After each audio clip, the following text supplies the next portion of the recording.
ঈদের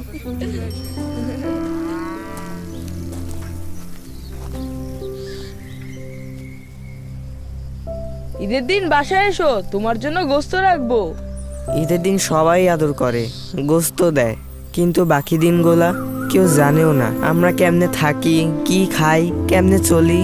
বাসায় এবার বইল কুরবানির চামড়াটা যেন খুব যত্ন কইরা ছাড়ায়। গতবার কষাইরা তোমাকে চামড়া নষ্ট করছিল, ওই নষ্ট চামড়া আমাকে এতিমখানায় দিছিল, কোনো দাম পাই নাই। আর দাম না পাইলে সারা বছর আমাকে লেখাপড়া খাওয়ান দাওয়ানের টাকাই বুকই থেকে।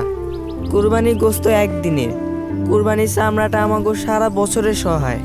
দেশের অসহায় দরিদ্র এতিমদের সহায় আপনার কোরবানির চামড়া।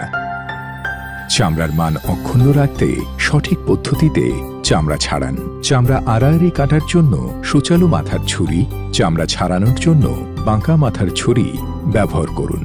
চামড়া ছাড়াতে প্রথমে পশুর সামনের এক পা থেকে বুকের উপর দিয়ে অন্য পা পর্যন্ত লম্বালম্বিভাবে এবং পেছনের এক পা থেকে অন্য পা পর্যন্ত লেজের গোড়া থেকে প্রায় 4 থেকে 6 ইঞ্চি উপর দিয়ে লম্বালম্বি কাটবেন। রক্তমাখা ছুরি চামড়ায় মুছবেন না। চামড়ায় লেগে থাকা রক্ত, মাংস, চর্বি, পশম সম্পূর্ণ অপসারণ করে ভালোভাবে পানি দিয়ে ধুয়ে 1-2 ঘন্টার মধ্যেই নিকটস্থ মাদ্রাসা এতিমখানায় দিয়ে দিন।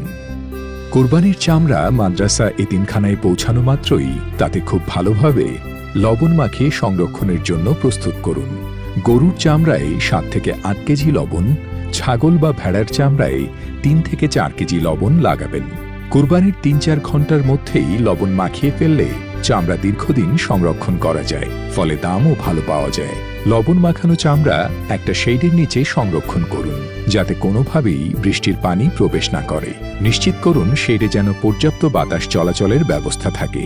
চামড়ার গুণাগুণ রক্ষা করতে এবছর সরকার মাদ্রাসা এতিমখানায় বিনামূল্যে লবণ সরবরাহ করবে। কোরবানির চামড়া এবার হাসি ফোটাবে সবার মুখে, আর চামড়াজাত পণ্য অর্থনীতিকে দিবে নতুন গতি। জাতীয় সম্পদ চামড়া, রক্ষা করব আমরা।